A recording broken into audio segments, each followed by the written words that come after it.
ଆମେ ଏକ ୟୁଟ୍ୟୁବ୍ ମ୍ୟାନୋମିଟର ଯନ୍ତ୍ର ଜରିଆରେ ଏକ ସ୍ଥିର ତରଳ ପ୍ରୟୋଗ କରୁଥିବା ଚାପ ସଂକ୍ରାନ୍ତୀୟ ଦୁଇଟି ମୁଖ୍ୟ ନିୟମର ପରୀକ୍ଷା କରିବା। ଚାପ ସଂକ୍ରାନ୍ତୀୟ ପ୍ରଥମ ନିୟମଟି ହେଉଛି ତରଳ ମଧ୍ୟସ୍ଥ କୌଣସି ବିନ୍ଦୁର ଗଭୀରତା ବୃଦ୍ଧି ପାଇଲେ ଚାପ ତଦନୁସାରେ ବୃଦ୍ଧି ପାଇଥାଏ। ଦ୍ୱିତୀୟ ନିୟମଟି ହେଉଛି ତରଳ ମଧ୍ୟସ୍ଥ ଏକ ନିର୍ଦ୍ଦିଷ୍ଟ ଗଭୀରତାର ସମସ୍ତ ବିନ୍ଦୁରେ ଚାପର ମୂଲ୍ୟ ସମାନ ରହିଥାଏ। यह एक यूट्यूब मैनोमीटर यंत्र गोटे प्लास्टिक नली को बंका करा जाई एक यू आकार प्रदान करा जायछि। प्लास्टिक नलीर गोटे प्रांत मुक्त अवस्था अच्छी। प्लास्टिक नलीर अन्य प्रांत सहित गोटे कहाली संयुक्त अच्छी। कहालीर अग्रभाग रे गोटे बेलून पर्दा को टाणी दृढ़ भाव संयुक्त करा जायछि। यू नलीर दुई बाहुरे एक कला रंगर सूचक तरल प्रवेश करा जायछि। परीक्षा आरंभ करने पूर्व लक्ष्य करंतु यू नलीर दुई बाहुरे सूचक तरल स्तंभर उच्चता समान रोचे। आमे एही यूट्यूब मैनोमीटर यंत्र जरिया एक तरल प्रयोग करुथिबा चाप संक्रांतीय दुईटी मुख्य नियमर परीक्षा करिबा। एक पात्र रे किछि जल अछि।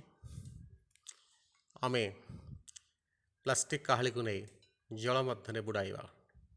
कौन हूँ लक्ष्य करंतु यू नलीर दुई बाहुरे सूचक तरल स्तंभर उच्चतार परिवर्तन घटुची।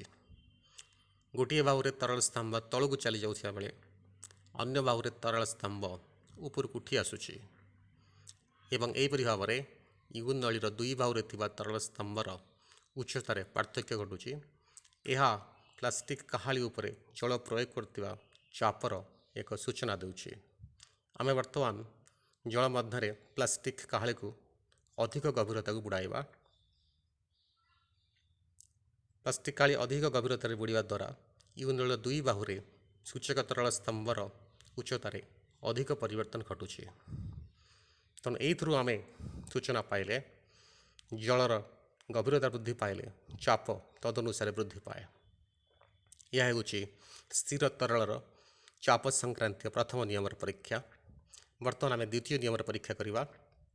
प्लास्टिक काहाली को पात्र मध्य एक निर्दिष्ट गभीरतार बुड़ाई रखिबा एवं से गभीरतार समस्त बिंदु दे प्लास्टिक काहाली को गति कराइबा।